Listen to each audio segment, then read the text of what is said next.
ରାଧେ ରାଧେ ହରେ କୃଷ୍ଣ। ଆପଣ ସମସ୍ତଙ୍କୁ ଅନନ୍ତ ଚତୁର୍ଦ୍ଦଶୀର ହାର୍ଦ୍ଦିକ ଶୁଭେଚ୍ଛା।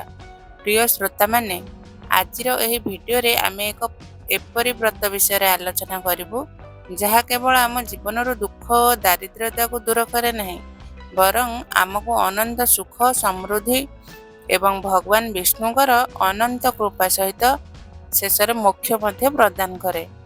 ଭାଦ୍ରପଦ ଶୁକ୍ଳ ପକ୍ଷରେ ଚତୁର୍ଦ୍ଦଶୀ ତିଥିରେ ପାଳନ କରାଯାଉଥିବା ଅନନ୍ତ ଚତୁର୍ଦ୍ଦଶୀ ବ୍ରତ କେବଳ ଏକ ପରମ୍ପରା ନୁହେଁ, ବରଂ ଆମ ଏବଂ ଭଗବାନ ବିଷ୍ଣୁଙ୍କ ମଧ୍ୟରେ ଏକ ଅଟୁଟ ବନ୍ଧନର ପ୍ରତୀକ ମଧ୍ୟ।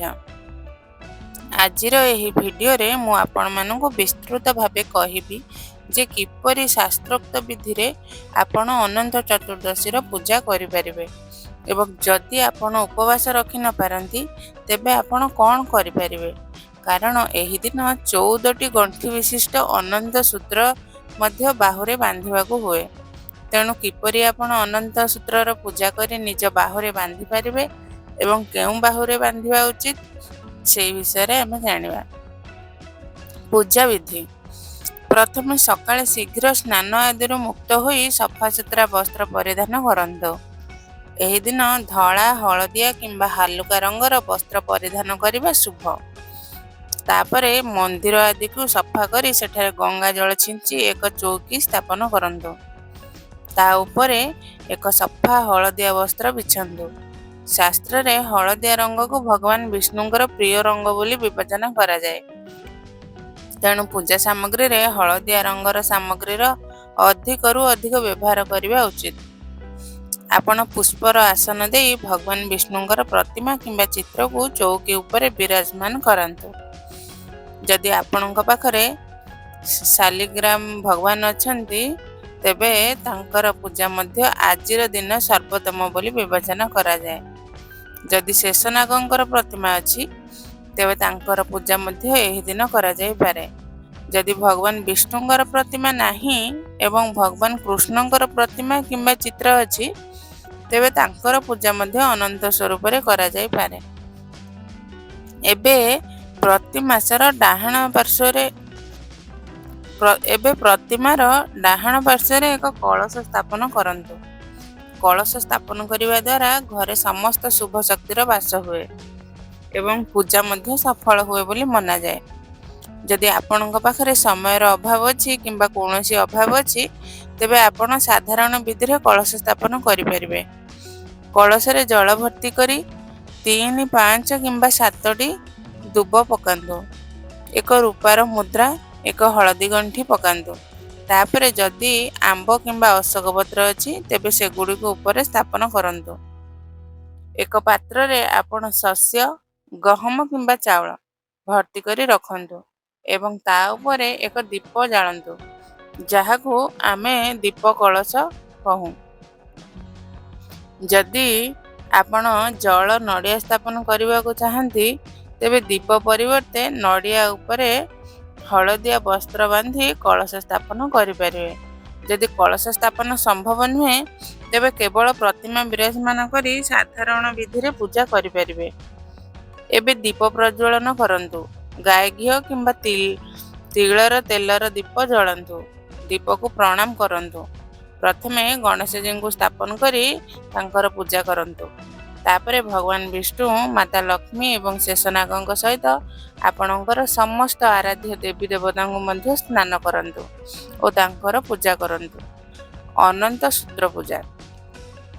ଆଜିର ପୂଜାରେ 14ଟି ଗଣ୍ଠି ବିଶିଷ୍ଟ ଅନନ୍ତ ସୂତ୍ର ଅବଶ୍ୟ ରଖାଯାଏ। ଏହି ସୂତ୍ର ଆପଣଙ୍କୁ ବଜାରରେ ପୂଜା ସାମଗ୍ରୀ ଦୋକାନରୁ ମିଳିଯିବ। ଯଦି ଆପଣ ଭୁଲି ଯାଇଛନ୍ତି କିମ୍ବା ମିଳିନାହିଁ ତେବେ ଘରେ ଥିବା ମୌଳି, କଲାବା କିମ୍ବା କଞ୍ଚା ସୂତା ବ୍ୟବହାର କରିପାରିବେ। ବାହୁରେ ବାନ୍ଧିବା ପାଇଁ ଯେତିକ ଲମ୍ବା ସୂତା ଦରକାର ତାଠାରୁ କିଛି ଅଧିକ ଲମ୍ବା ରଖନ୍ତୁ, କାରଣ 14ଟି ଗଣ୍ଠି ଲଗାଇବା ପରେ ସୂତା ଛୋଟ ହୋଇପାରେ। ଏହି ସୂତାକୁ ଏକ ପାତ୍ରରେ ରଖି ଭଗବାନ ବିଷ୍ଣୁଙ୍କ ଚରଣରେ ଅର୍ପଣ କରନ୍ତୁ। ଯଦି ରେଡିମେଡ୍ ସୂତ୍ର ତେବେ ତା ଉପରେ ଗଙ୍ଗା ଜଳ ଓ କଞ୍ଚା ଦୁଧ ଅର୍ପଣ କରି ଭଗବାନଙ୍କ ଚରଣରେ ରଖନ୍ତୁ। ଯଦି ଆପଣ ଘରେ ଅନନ୍ତ ସୂତ୍ର ତିଆରି କରୁଛନ୍ତି ତେବେ ହଳଦିଆ, ମୌଳି କିମ୍ବା ରେଶମୀ ସୂତା ନେଇ 14ଟି ଗଣ୍ଠି ଲଗାଇ ଓଁ ଅନନ୍ତାୟ ନମଃ ମନ୍ତ୍ରର ଜପ କରନ୍ତୁ। ଏହି 14ଟି ଗଣ୍ଠି 14ଟି ଲୋକର ପ୍ରତୀକ। ଭୂର୍ ଲୋକ, ଭୂବର ଲୋକ, ସ୍ୱର ଲୋକ, ମହର ଲୋକ, ଜନ ଲୋକ, ତପଲୋକ, ବ୍ରହ୍ମଲୋକ, ଅତଲ ଲୋକ, ବିତଲ ଲୋକ, ତୁତଲ ଲୋକ, ରସତଲ ଲୋକ, ତଲାତଲ ଲୋକ, ମହାତଲ ଲୋକ ଏବଂ ପାତାଳ ଲୋକ। ମାନ୍ୟତା ଅଛି ଯେ ଏହି ଅନନ୍ତ ସୂତ୍ରରେ ଭଗବାନ ବିଷ୍ଣୁଙ୍କର ବାସ ହୁଏ ଏବଂ ସେ ତାଙ୍କ ଭକ୍ତଙ୍କୁ ସମସ୍ତ ସଙ୍କଟରୁ ରକ୍ଷା କରନ୍ତି।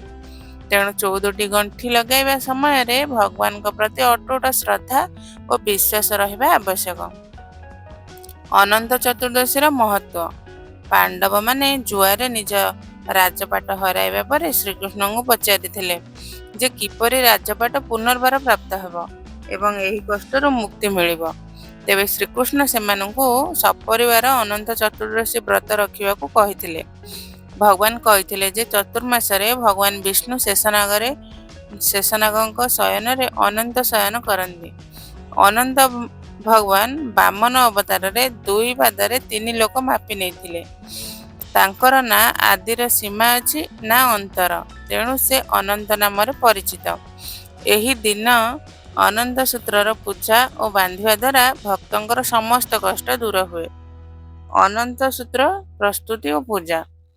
14ଟି ଗଣ୍ଠି ଲଗାଇବା ପରେ ଏହି ସୂତ୍ରକୁ ଏକ ପାତ୍ରରେ କଞ୍ଚା ଦୁଧ, ହଳଦୀ ଓ କେଶର ମିଶାଇ ଡୁବାନ୍ତୁ ଏବଂ ଭଗବାନ ବିଷ୍ଣୁଙ୍କ ଚରଣରେ ଅର୍ପଣ କରନ୍ତୁ।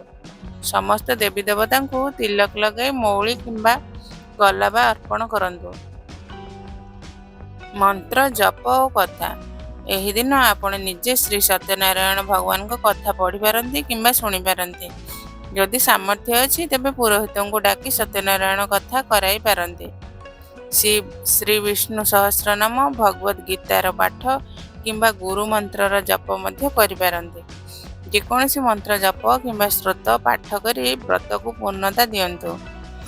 ଅନନ୍ତ ଚତୁର୍ଦ୍ଦଶୀର କଥା ଆମ ଚ୍ୟାନେଲରେ ମଧ୍ୟ ମିଳିଯିବ। ଭୋଗ ଓ ଆରତି। ସମସ୍ତ ଦେବୀ ଦେବତାଙ୍କ କର୍ପୂର ଆରତି କରନ୍ତୁ। ଭଗବାନ ବିଷ୍ଣୁ କିମ୍ବା ଶାଳଗ୍ରାମଙ୍କୁ ଭୋଗରେ ତୁଳସୀ ପତ୍ର ଅବଶ୍ୟ ଅର୍ପଣ କରନ୍ତୁ। ଏହି ଦିନ ଫଳ, ପଞ୍ଚାମୃତ, ଦୁଧରେ ତିଆରି ମିଠା ଇତ୍ୟାଦି ଭୋଗ ଲଗାଇ ପାରନ୍ତି। ଗଣେଶଜୀଙ୍କୁ ତୁଳସୀ ଅର୍ପଣ କରାଯାଏ ନାହିଁ, ଏହାର ଧ୍ୟାନ ରଖନ୍ତୁ। 14 ସଂଖ୍ୟାର ଏହି ଦିନ ବିଶେଷ ମହତ୍ତ୍ୱ ଅଛି। ଆପଣ 14 ପ୍ରକାର ବ୍ୟଞ୍ଜନ, ଫଳ କିମ୍ବା ମେବା ଅର୍ପଣ କରିପାରନ୍ତି। ଯଦି 14 ପ୍ରକାର ମେବା ନାହିଁ ତେବେ 14 ସଂଖ୍ୟାରେ ସୁପାରି, ଲବଙ୍ଗ, ମଖାନା ଆଦି ଅର୍ପଣ କରନ୍ତୁ। ଦାନ ଓ କ୍ଷମା ଯାଚନା। ମନ୍ଦିରରେ କିଛି ଦାନ ଦକ୍ଷିଣା ଅର୍ପଣ କରନ୍ତୁ, ଯାହା ପୂଜା ସମାପ୍ତ ହେବା ପରେ କୌଣସି ବ୍ରାହ୍ମଣ କିମ୍ବା ଆବଶ୍ୟକତାବାନ ବ୍ୟକ୍ତିଙ୍କୁ ଦାନ ଦିଅନ୍ତୁ। ହଳଦିଆ ବସ୍ତୁ ଯେମିତି ହଳଦୀ, କଦଳୀ, ବେସନ, ହଳଦିଆ ଦାଲ କିମ୍ବା ହଳଦିଆ ବସ୍ତ୍ର ଦାନ କରନ୍ତୁ। ତୁଳସୀ ପତ୍ର ସହିତ ଦାନ କରିବା ଶୁଭ। ପୂଜା ଶେଷରେ ପୁଷ୍ପାଞ୍ଜଳି ଅର୍ପଣ କରି ମନ୍ତ୍ର ଉଚ୍ଚାରଣରେ ହୋଇଥିବା ତ୍ରୁଟି ପାଇଁ କ୍ଷମା ଯାଚନା କରନ୍ତୁ। ଅନନ୍ତ ସୂତ୍ର ବାନ୍ଧିବା କିପରି? ପୁରୁଷମାନେ ଡାହାଣ ବାହୁରେ ଏବଂ ମହିଳାମାନେ ବାମ ବାହୁରେ ଅନନ୍ତ ସୂତ୍ର ବାନ୍ଧନ୍ତୁ। ଯଦି ବାହୁରେ ବାନ୍ଧିବା ସମ୍ଭବ ନୁହେଁ ତେବେ ଗଳାରେ ବାନ୍ଧି ପାରନ୍ତି। ପରିବାରର ସମସ୍ତ ସଦସ୍ୟ ଅନନ୍ତ ସୂତ୍ର ବାନ୍ଧିବାକୁ ଚାହୁଁଥିଲେ ସମସ୍ତଙ୍କ ନାମରେ ଏକ ଏକ ସୂତ୍ର ପୂଜା କରି ବାନ୍ଧନ୍ତୁ। ଅନନ୍ତ ସୂତ୍ର ଖୋଲିବା ଓ ନିୟମ। ଅନନ୍ତ ସୂତ୍ରକୁ 14 ଦିନ ପର୍ଯ୍ୟନ୍ତ ବାନ୍ଧି ରଖିବା ଉଚିତ। ତାପରେ ଆପଣ ଏହାକୁ ଖୋଲି ଶୁଦ୍ଧ ସ୍ଥାନରେ ରଖିପାରନ୍ତି। ପରବର୍ତ୍ତୀ ଅନନ୍ତ ଚତୁର୍ଦ୍ଦଶୀରେ ଏହାକୁ ମାଟିରେ ବିସର୍ଜନ କରିପାରନ୍ତି। ଅନନ୍ତ ସୂତ୍ର ବାନ୍ଧିଥିବା ସମୟରେ ରସୁଣ, ପିଆଜ, ମାଂସ ଓ ମଦିରା ସେବନ କରିବା ଉଚିତ ନୁହେଁ। ଯଦି ଏହା ସମ୍ଭବ ନୁହେଁ ତେବେ 14 ଘଣ୍ଟା ପାଇଁ ମଧ୍ୟ ବାନ୍ଧି ଶ୍ରଦ୍ଧାରେ ଖୋଲି ସୁରକ୍ଷିତ ସ୍ଥାନରେ ରଖନ୍ତୁ। ଯେଉଁମାନେ ଏହି ନିୟମରେ ପାଳନ କରନ୍ତି ସେମାନେ ପରବର୍ତ୍ତୀ ବର୍ଷ ପର୍ଯ୍ୟନ୍ତ ଅନନ୍ତ ସୂତ୍ର ବାନ୍ଧି ରଖିପାରନ୍ତି। ବ୍ରତ ଉଦ୍ଯାପନ। ଅନନ୍ତ ଚତୁର୍ଦ୍ଦଶୀ ବ୍ରତ 14 ବର୍ଷ ପର୍ଯ୍ୟନ୍ତ ଲଗାତାର ରଖିବା ଉଚିତ। ଶେଷ ବ୍ରତରେ 14 ଜଣ ବ୍ରାହ୍ମଣଙ୍କୁ ଘରର ଆମନ୍ତ୍ରଣ କରି ଭୋଜନ କରାନ୍ତୁ କିମ୍ବା ମନ୍ଦିରରେ ଦାନ ଦକ୍ଷିଣା ଦେଇ ଉଦ୍ଯାପନ କରନ୍ତୁ। ଯଦି ସାମର୍ଥ୍ୟ ନାହିଁ ତେବେ ଯାହା ସାମର୍ଥ୍ୟ ଅନୁଯାୟୀ ଦାନ କରି ବ୍ରତର ଉଦ୍ଯାପନ କରନ୍ତୁ। ଏହି ବ୍ରତ ମହିଳା କିମ୍ବା ପୁରୁଷ ଯେ କେହି ରଖିପାରନ୍ତି।